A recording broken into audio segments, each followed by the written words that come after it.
क्या आपने कभी सोचा है कि आपकी जेब में पड़ा वो छोटा सा सिक्का या नोट किसी देश की संपूर्ण आर्थिक व्यवस्था को हिला सकता है? क्या आप जानते हैं कि एक मुद्रा की कीमत न केवल बाजार में वस्तुओं की कीमत तय करती है, बल्कि करोड़ों लोगों के भविष्य, उनकी आजीविका और राष्ट्र की संप्रभुता को भी प्रभावित करती है? भारतीय रुपए की कहानी केवल एक आर्थिक चर्चा नहीं है, ये एक गुलाम राष्ट्र के स्वतंत्रता संग्राम का अनकहा अध्याय है। जब ब्रिटिश शासन भारत पर अपना आर्थिक जाल बिछा रहा था, तब एक दूरदर्शी विचारक ने देखा कि असली गुलामी केवल राजनीतिक नहीं बल्कि आर्थिक है। उन्होंने समझा कि जब तक भारत की मुद्रा नीति पर विदेशी नियंत्रण रहेगा, तब तक सच्ची आजादी असंभव है। यह व्यक्ति था डॉक्टर भीमराव रामजी अंबेडकर, जिन्होंने न केवल सामाजिक न्याय के लिए लड़ाई लड़ी, बल्कि भारत की आर्थिक स्वतंत्रता के लिए भी अपनी तीक्ष्ण बुद्धि का प्रयोग किया। रुपए की समस्या, इसकी उत्पत्ति और इसका समाधान केवल एक आर्थिक शोध पत्र नहीं है, ये उस समय की एक क्रांतिकारी सोच का प्रतिबिंब है, जब अधिकांश नेता केवल राजनीतिक आजादी की बात कर रहे थे।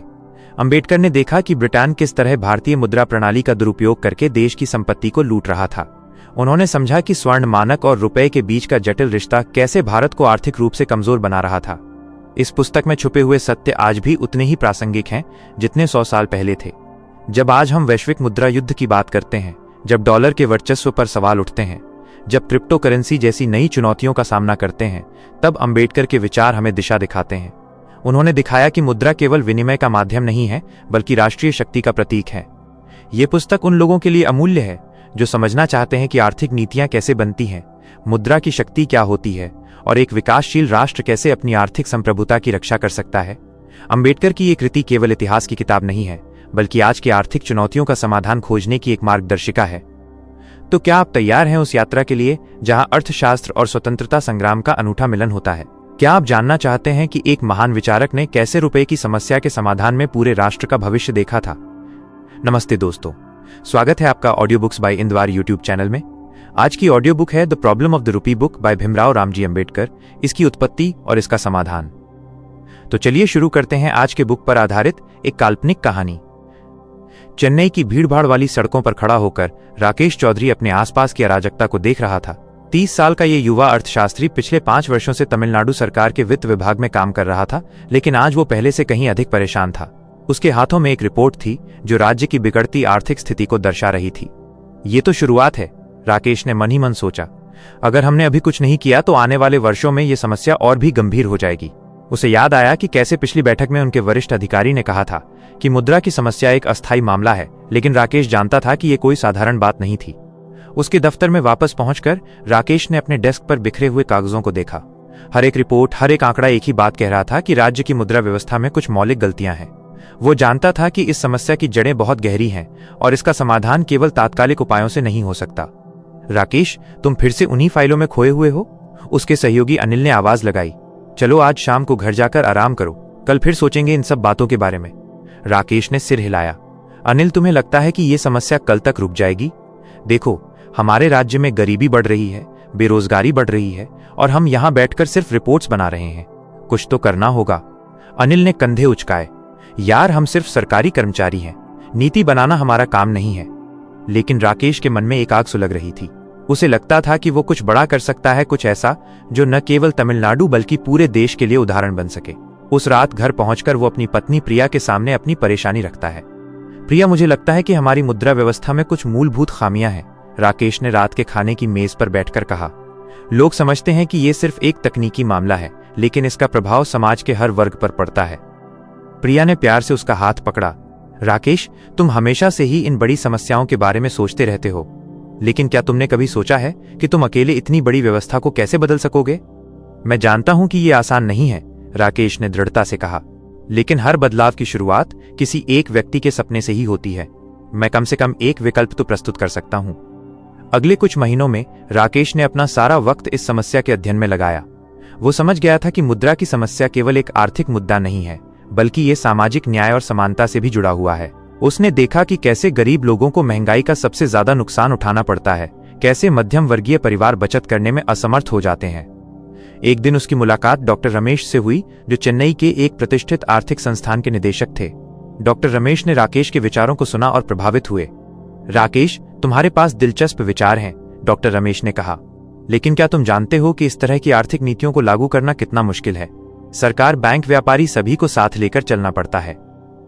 राकेश ने जवाब दिया, सर, मैं समझता हूं कि ये आसान नहीं है, लेकिन अगर हम सही तर्क और सबूत पेश करें तो लोग समझेंगे। मुद्रा व्यवस्था का सीधा संबंध लोगों की रोजमर्रा की जिंदगी से है। अगर हम उन्हें ये समझाने में कामयाब हो जाएं कि एक बेहतर व्यवस्था कैसी होनी चाहिए, तो बदलाव जरूर आएगा। डॉक्टर रमेश मुस्कुराए। तुम्हारा जोश देखकर अच्छा लगता है। चलो इस विषय पर एक सेमिनार आयोजित करते हैं। देखते हैं कि लोग तुम्हारे विचारों पर क्या प्रतिक्रिया देते हैं। सेमिनार की तैयारी में राकेश ने दिन रात एक कर दिया। उसने न केवल आर्थिक आंकड़ों का अध्ययन किया, बल्कि इतिहास भी पढ़ा। वो समझ गया था कि मुद्रा की समस्या सिर्फ आज की नहीं है, बल्कि ये दशकों से चली आ रही है। उसने देखा कि कैसे विभिन्न नीतियों ने अमीर और गरीब के बीच की खाई को बढ़ाया है। सेमिनार के दिन हॉल में तरह तरह के लोग आए थे, सरकारी अधिकारी, बैंकर, शिक्षाविद, छात्र और आम नागरिक भी। राकेश के दिल की धड़कन तेज थी, लेकिन वो अपने विचारों पर पूरा भरोसा रखता था। मित्रों, राकेश ने अपना भाषण शुरू किया। आज मैं आपके सामने एक ऐसा विषय लेकर आया हूं जो हम सभी की जिंदगी को प्रभावित करता है, लेकिन फिर भी हम इस पर बहुत कम बात करते हैं।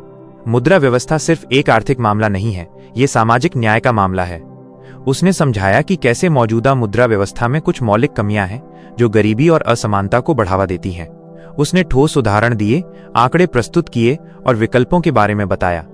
हमें एक ऐसी व्यवस्था की जरूरत है जो न केवल आर्थिक स्थिरता लाए, बल्कि सामाजिक न्याय भी सुनिश्चित करे, राकेश ने कहा। हमें एक ऐसी मुद्रा नीति चाहिए जो गरीब से गरीब व्यक्ति के हितों का भी ख्याल रखे। हॉल में सन्नाटा छा गया। फिर धीरे धीरे लोगों ने सवाल पूछने शुरू किए। कुछ लोगों ने आपत्ति जताई, कुछ ने समर्थन किया, लेकिन राकेश ने हर सवाल का जवाब धैर्य और तर्क के साथ दिया। एक बुजुर्ग व्यक्ति ने खड़े होकर कहा, युवा, तुम्हारे विचार अच्छे हैं, लेकिन क्या तुम सच में मानते हो कि इतनी पुरानी व्यवस्था को बदला जा सकता है? राकेश ने विनम्रता से जवाब दिया, सर, हर महान परिवर्तन की शुरुआत किसी के सपने से होती है। आज हम जो भी अच्छी चीजें देखते हैं, वे कभी किसी के सपने थे। मैं नहीं कहता कि ये आसान है, लेकिन अगर हम कोशिश ही नहीं करेंगे तो कुछ भी नहीं बदलेगा। सेमिनार के बाद कई लोग राकेश के पास आए। कुछ ने उसके विचारों की तारीफ की, कुछ ने सुझाव दिए। डॉक्टर रमेश ने उसे बधाई दी। राकेश, तुमने आज बहुत अच्छी प्रस्तुति दी है, डॉक्टर रमेश ने कहा। मैं चाहूंगा कि तुम इस विषय पर और गहराई से काम करो। शायद एक किताब लिखी जा सकती है। राकेश के मन में एक नई उमंग आ गई। उसे लगा कि वो सही राह पर है। अगले कुछ महीनों में उसने अपने विचारों को और भी परिष्कृत किया। वो गांवों में गया, किसानों से मिला, छोटे व्यापारियों से बात की। उसने देखा कि कैसे मुद्रा की समस्या हर वर्ग को प्रभावित करती है। एक दिन वो अपने पैतृक गांव गया। वहां उसकी मुलाकात अपने बचपन के मित्र सुरेश से हुई, जो अब एक छोटा सा व्यवसाय चलाता था। राकेश भाई, सुरेश ने कहा, तुम तो सरकारी नौकरी में हो, बताओ कि हमारी समस्याओं का क्या हल है। महंगाई दिन पर दिन बढ़ती जा रही है, लेकिन आमदनी वैसी की वैसी है। राकेश ने सुरेश की बात सुनकर महसूस किया कि उसके विचार केवल सिद्धांत नहीं हैं, बल्कि ये वास्तविक समस्याओं से जुड़े हुए हैं। उसने सुरेश को समझाया कि कैसे एक बेहतर मुद्रा नीति से छोटे व्यापारियों को फायदा हो सकता है। सुरेश, समस्या ये है कि हमारी मौजूदा व्यवस्था में पैसा केवल कुछ हाथों में केंद्रित हो जाता है, राकेश ने समझाया। हमें एक ऐसी व्यवस्था चाहिए जो पैसे का सही वितरण करे, जो हर व्यक्ति को उसका उचित हिस्सा दे। गांव से वापस लौटकर राकेश और भी प्रेरित हो गया। उसने अपनी नौकरी के साथ साथ इस विषय पर लेख लिखने शुरू किए। उसके लेख स्थानीय अखबारों में छपने लगे। धीरे धीरे लोग उसके विचारों से परिचित होने लगे। एक दिन उसे राज्य सरकार के वित्त सचिव का बुलावा आया। राकेश के दिल में डर भी था और उत्साह भी। राकेश जी, वित्त सचिव ने कहा, मैंने आपके लेख पढ़े हैं और आपके सेमिनार के बारे में भी सुना है। आपके पास दिलचस्प विचार हैं। क्या आप सरकार के लिए एक नीति पत्र तैयार कर सकते हैं?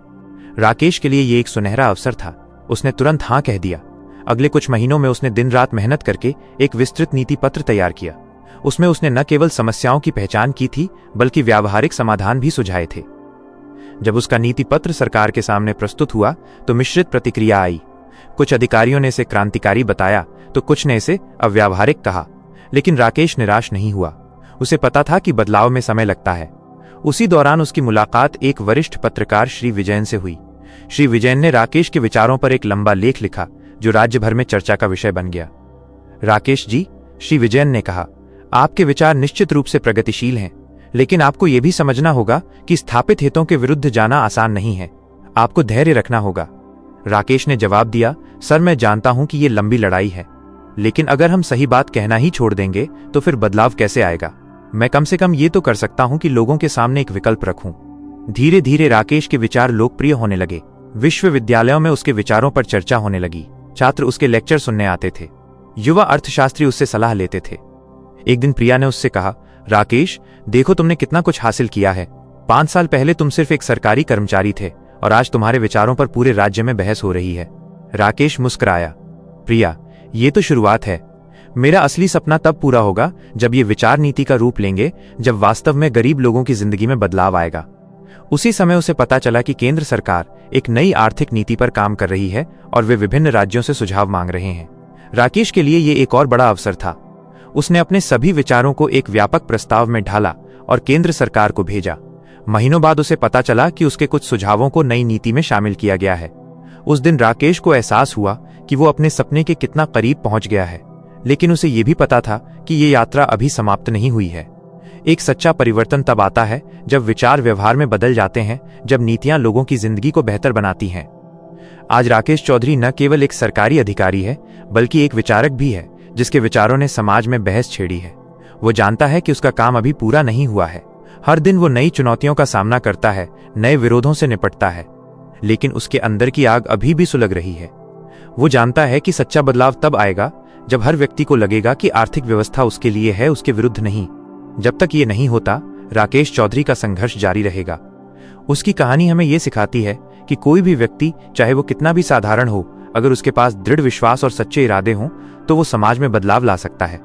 राकेश का सफर अभी भी जारी है और उसका हर कदम एक बेहतर भविष्य की ओर है। अब जानते हैं बुक की कुछ इंपॉर्टेंट बातें। डॉक्टर भीमराव रामजी अंबेडकर की कृति रुपए की समस्या, इसकी उत्पत्ति और समाधान केवल एक आर्थिक विश्लेषण नहीं है, बल्कि ये भारतीय समाज की आर्थिक संरचना में निहित गहरी असमानताओं और उनके समाधान का एक व्यापक दृष्टिकोण प्रस्तुत करती है। इस महत्वपूर्ण कार्य के माध्यम से अंबेडकर जी ने न केवल मुद्रा प्रणाली की तकनीकी जटिलताओं को सुलझाने का प्रयास किया, बल्कि आर्थिक न्याय और सामाजिक समानता के व्यापक सिद्धांतों को भी स्थापित किया। रुपए की समस्या का विश्लेषण करते समय अंबेडकर जी ने स्पष्ट रूप से दिखाया कि आर्थिक नीतियां केवल संख्याओं और आंकड़ों का खेल नहीं है, बल्कि वे समाज के हर वर्ग के जीवन को प्रभावित करने वाले महत्वपूर्ण निर्णय हैं। उन्होंने ये प्रमाणित किया कि एक स्थिर और न्यायसंगत मुद्रा प्रणाली का निर्माण तभी संभव है जब हम इसे व्यापक सामाजिक और आर्थिक संदर्भ में देखें। उनका ये दृष्टिकोण आज भी उतना ही प्रासंगिक है जितना कि उस समय था जब ये पुस्तक लिखी गई थी। अंबेडकर जी का मूलभूत संदेश ये था कि आर्थिक स्थिरता और मुद्रा की मजबूती केवल तभी प्राप्त की जा सकती है जब समाज के सभी वर्गों को आर्थिक गतिविधियों में समान अवसर प्राप्त हों। उन्होंने स्पष्ट रूप से समझाया कि रुपए की समस्या का समाधान केवल तकनीकी सुधारों में नहीं, बल्कि सामाजिक न्याय और आर्थिक लोकतंत्र की स्थापना में निहित है। यह दृष्टिकोण आज के युग में भी अत्यंत महत्वपूर्ण है, जब हम देखते हैं कि आर्थिक असमानता और मुद्रा की अस्थिरता के बीच गहरा संबंध है। उनके विश्लेषण से यह स्पष्ट होता है कि मुद्रा प्रणाली की समस्याएं अक्सर व्यापक सामाजिक और राजनीतिक समस्याओं का प्रतिबिंब होती हैं। जब समाज में शिक्षा, स्वास्थ्य और आर्थिक अवसरों का वितरण असंतुलित होता है, तो ये असंतुलन मुद्रा की स्थिरता को भी प्रभावित करता है। अंबेडकर जी ने इस तथ्य को बहुत पहले ही पहचान लिया था और इसीलिए उन्होंने रुपए की समस्या के समाधान को व्यापक सामाजिक सुधार के साथ जोड़कर देखा था। इस पुस्तक का सबसे महत्वपूर्ण योगदान यह है कि इसने आर्थिक चिंतन को केवल उच्च वर्गीय बुद्धिजीवियों के क्षेत्र से निकालकर आम जन की समस्याओं से जोड़ा है। अंबेडकर जी ने दिखाया कि मुद्रा नीति के निर्णय कैसे किसान, मजदूर, दुकानदार और छोटे व्यापारी के जीवन को प्रभावित करते हैं। उन्होंने ये स्पष्ट किया कि एक न्यायसंगत आर्थिक व्यवस्था वो है जो सभी वर्गों के हितों का संतुलन बनाए रखे, न कि केवल धनी वर्ग के हितों की रक्षा करे। अंबेडकर जी का ये मानना था कि आर्थिक नीतियों का निर्माण करते समय ये सुनिश्चित करना आवश्यक है कि वे समाज के कमजोर वर्गों पर नकारात्मक प्रभाव न डालें। उन्होंने बताया कि मुद्रा की अस्थिरता का सबसे अधिक नुकसान उन लोगों को होता है जिनके पास धन संचय करने की क्षमता सीमित होती है। इसीलिए उन्होंने एक ऐसी मुद्रा प्रणाली का समर्थन किया जो स्थिर हो और जो सभी वर्गों के लिए विश्वसनीय हो। पुस्तक में प्रस्तुत समाधान केवल अल्पकालिक उपाय नहीं है, बल्कि दीर्घकालिक आर्थिक स्थिरता और सामाजिक न्याय के लिए एक व्यापक रणनीति प्रस्तुत करते हैं। अंबेडकर जी ने समझाया कि मुद्रा प्रणाली में सुधार तभी टिकाऊ हो सकता है जब साथ ही साथ शिक्षा, स्वास्थ्य और रोजगार के क्षेत्र में भी सुधार हो। उन्होंने ये दिखाया कि आर्थिक विकास तभी सार्थक है जब वो समावेशी हो और सभी वर्गों को लाभान्वित करे। उनके द्वारा प्रस्तावित समाधानों में सबसे महत्वपूर्ण बात यह थी कि वे व्यावहारिक और लागू करने योग्य थे। अंबेडकर जी केवल सैद्धांतिक चर्चा में नहीं उलझे, बल्कि उन्होंने ऐसे सुझाव दिए जो तत्कालीन परिस्थितियों में संभव थे और जो भविष्य की चुनौतियों का समाधान भी कर सकते थे। ये उनकी दूरदर्शिता और व्यावहारिक सोच का प्रमाण है। इस कृति का एक महत्वपूर्ण पहलू यह भी है कि इसने आर्थिक चिंतन में नैतिकता और सामाजिक न्याय के तत्वों को शामिल किया है। अंबेडकर जी ने स्पष्ट रूप से कहा कि आर्थिक नीतियों का मूल्यांकन केवल दक्षता और लाभप्रदता के आधार पर नहीं किया जाना चाहिए, बल्कि ये भी देखना चाहिए कि वे कितनी न्यायसंगत हैं और समाज के विभिन्न वर्गों पर उनका क्या प्रभाव पड़ता है। आज के युग में जब हम वैश्विक आर्थिक अस्थिरता, मुद्रास्फीति और बढ़ती आर्थिक असमानता से जूझ रहे हैं, अंबेडकर जी के विचार और भी प्रासंगिक हो जाते हैं। उन्होंने जिन मूलभूत सिद्धांतों की चर्चा की थी वे आज भी उतने ही महत्वपूर्ण हैं। चाहे वो मुद्रा की स्थिरता का प्रश्न हो या फिर आर्थिक न्याय का मुद्दा, अंबेडकर जी के दृष्टिकोण से हमें आज भी मार्गदर्शन मिल सकता है। उनका यह मानना था कि एक स्वस्थ अर्थव्यवस्था वह है जो न केवल समग्र विकास दर को बढ़ाए, बल्कि ये भी सुनिश्चित करे कि इस विकास के लाभ समाज के सभी वर्गों तक पहुंचें। यह दृष्टिकोण आज के समावेशी विकास की अवधारणा का आधार है।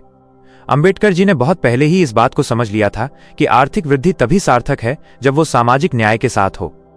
पुस्तक में प्रस्तुत विश्लेषण ये भी दिखाता है कि आर्थिक समस्याओं के समाधान के लिए केवल तकनीकी विशेषज्ञता पर्याप्त नहीं है, बल्कि सामाजिक संवेदनशीलता और नैतिक दृष्टिकोण भी आवश्यक है। अंबेडकर जी ने यह स्पष्ट किया कि आर्थिक नीति निर्माताओं को यह समझना होगा कि उनके निर्णयों का प्रभाव केवल बाजार पर नहीं, बल्कि लाखों लोगों के जीवन पर पड़ता है। उन्होंने जिस बात पर सबसे अधिक जोर दिया वो ये थी कि आर्थिक नीतियों को लोकतांत्रिक और पारदर्शी बनाना आवश्यक है। उनका मानना था कि जब तक आम जनता को आर्थिक निर्णयों में भागीदारी का अवसर नहीं मिलता, तब तक वास्तविक आर्थिक न्याय संभव नहीं है। ये विचार आज के युग में और भी महत्वपूर्ण है, जब हम देखते हैं कि आर्थिक निर्णय अक्सर एक छोटे से समूह द्वारा लिए जाते हैं। अंबेडकर जी की ये पुस्तक हमें ये सिखाती है कि आर्थिक समस्याओं का समाधान खोजते समय हमें व्यापक सामाजिक संदर्भ को ध्यान में रखना चाहिए। रुपये की समस्या केवल मुद्रा की समस्या नहीं थी, बल्कि ये एक व्यापक सामाजिक और आर्थिक व्यवस्था की समस्या थी। इसीलिए इसका समाधान भी व्यापक सामाजिक सुधार के संदर्भ में ही संभव था। उनके द्वारा प्रस्तुत विकल्प केवल आर्थिक सुधार तक सीमित नहीं थे, बल्कि वे एक न्यायसंगत समाज के निर्माण की दिशा में कदम थे। अंबेडकर जी ने यह दिखाया कि आर्थिक न्याय और सामाजिक न्याय एक दूसरे से अलग नहीं है, बल्कि वे एक ही सिक्के के दो पहलू हैं। जब तक समाज में सामाजिक न्याय नहीं होगा, तब तक आर्थिक न्याय भी पूर्ण नहीं हो सकता। इस कृति का सबसे बड़ा योगदान यह है कि इसने आर्थिक चिंतन को मानवीय बनाया है। अंबेडकर जी ने यह दिखाया कि आर्थिक नीतियों का उद्देश्य केवल आर्थिक दक्षता बढ़ाना नहीं होना चाहिए, बल्कि मानवीय कल्याण और गरिमा की रक्षा करना भी होना चाहिए। ये दृष्टिकोण आज भी उतना ही प्रासंगिक है जितना कि पहले था। अंबेडकर जी ने जिन मूल्यों की बात की थी वे केवल भारतीय संदर्भ में ही नहीं, बल्कि वैश्विक स्तर पर भी महत्वपूर्ण हैं। आज जब पूरी दुनिया आर्थिक असमानता और मुद्रा की अस्थिरता से जूझ रही है, तब अंबेडकर जी के विचार एक मार्गदर्शक की तरह काम कर सकते हैं। उन्होंने जो सिद्धांत स्थापित किए थे वे आज भी उतने ही वैध हैं। उनकी ये मान्यता थी कि आर्थिक शिक्षा और जागरूकता सभी के लिए आवश्यक है। उन्होंने कहा था कि जब तक आम लोग आर्थिक मामलों को नहीं समझेंगे, तब तक वे अपने हितों की रक्षा नहीं कर सकेंगे। यह बात आज के युग में और भी महत्वपूर्ण है, जब आर्थिक निर्णयों का प्रभाव तत्काल और व्यापक होता है। अंबेडकर जी ने यह भी समझाया कि आर्थिक स्वतंत्रता राजनीतिक स्वतंत्रता के लिए आवश्यक है। उन्होंने कहा था कि जब तक लोग आर्थिक रूप से स्वावलंबी नहीं होंगे, तब तक वे वास्तविक लोकतंत्र में भागीदार नहीं बन सकेंगे। ये विचार आज भी उतना ही सत्य है जितना कि उस समय था। इस पुस्तक के माध्यम से अंबेडकर जी ने यह संदेश दिया है कि आर्थिक समस्याओं का समाधान केवल विशेषज्ञों का काम नहीं है, बल्कि इसमें समाज के सभी वर्गों की सक्रिय भागीदारी आवश्यक है। उन्होंने ये दिखाया कि आर्थिक नीतियों को जनता के सामने रखा जाना चाहिए और उनकी राय ली जानी चाहिए। आज जब हम डिजिटल अर्थव्यवस्था और नई प्रौद्योगिकियों के युग में प्रवेश कर रहे हैं, तब अंबेडकर जी के मूलभूत सिद्धांत हमारे लिए मार्गदर्शन का काम कर सकते हैं। चाहे वो क्रिप्टोकरेंसी का मामला हो या फिर डिजिटल पेमेंट सिस्टम का अंबेडकर जी द्वारा स्थापित सिद्धांत आज भी प्रासंगिक हैं। उनका मूल संदेश ये था कि कोई भी आर्थिक व्यवस्था तभी सफल हो सकती है जब वो सभी के लिए न्यायसंगत हो। यह सिद्धांत आज भी उतना ही महत्वपूर्ण है। चाहे हम किसी भी नई तकनीक या आर्थिक मॉडल को अपनाएं, हमें यह सुनिश्चित करना होगा कि वो समाज के सभी वर्गों के लिए फायदेमंद हो। अंबेडकर जी ने जिस दूरदर्शिता का परिचय इस पुस्तक में दिया है, वो आज भी हमारे लिए प्रेरणा स्रोत है। उन्होंने न केवल तत्कालीन समस्याओं का समाधान प्रस्तुत किया, बल्कि भविष्य की चुनौतियों के लिए भी एक ठोस आधार तैयार किया। उनके विचार आज भी उतने ही प्रासंगिक हैं जितने कि उस समय थे। इस महत्वपूर्ण कृति से हमें यह सीख मिलती है कि आर्थिक नीतियों का निर्माण करते समय हमें केवल आर्थिक पहलुओं पर ही नहीं, बल्कि सामाजिक, नैतिक और मानवीय पहलुओं पर भी विचार करना चाहिए। अंबेडकर जी ने जो रास्ता दिखाया है वो आज भी हमारे लिए अनुकरणीय है। उनकी ये पुस्तक केवल एक आर्थिक ग्रंथ नहीं है, बल्कि ये एक न्याय संगत समाज के निर्माण का खाका है। इसमें प्रस्तुत विचार और समाधान आज भी उतने ही प्रासंगिक हैं। हमें इन विचारों को आगे बढ़ाना चाहिए और आज की चुनौतियों के संदर्भ में इन्हें लागू करने का प्रयास करना चाहिए। अंबेडकर जी का ये योगदान केवल भारत के लिए नहीं, बल्कि पूरी मानवता के लिए महत्वपूर्ण है। उन्होंने जो सिद्धांत स्थापित किए हैं वे आज भी आर्थिक न्याय और सामाजिक न्याय के लिए संघर्ष कर रहे लोगों के लिए प्रेरणा स्रोत हैं। यह पुस्तक हमें यह सिखाती है कि वास्तविक प्रगति तभी संभव है जब हम सभी को साथ लेकर चलें और किसी को भी पीछे न छोड़ें। इस प्रकार रुपए की समस्या, इसकी उत्पत्ति और समाधान केवल एक आर्थिक पुस्तक नहीं है, बल्कि ये एक बेहतर और न्यायसंगत दुनिया के निर्माण का मार्गदर्शन है। अंबेडकर जी के विचार आज भी उतने ही प्रासंगिक और प्रेरणादायक हैं और हमें इन्हें आगे बढ़ाने की जिम्मेदारी लेनी चाहिए। अगर आपको ये ऑडियो बुक पसंद आई हो तो एक लाइक जरूर दीजिए और कमेंट करके बताइए कि अगली कहानी कौन सी सुननी है। आपका कमेंट पिन किया जा सकता है, तो दिल से कुछ लिखिए और हाँ, सब्सक्राइब करना मत भूलिए। साथ में उस बेल आइकन को दबाना जरूरी है ताकि अगली ऑडियो बुक की घंटी सबसे पहले आपके पास बजे। मिलते हैं अगली ऑडियो बुक में। सुनते रहिए, सीखते रहिए।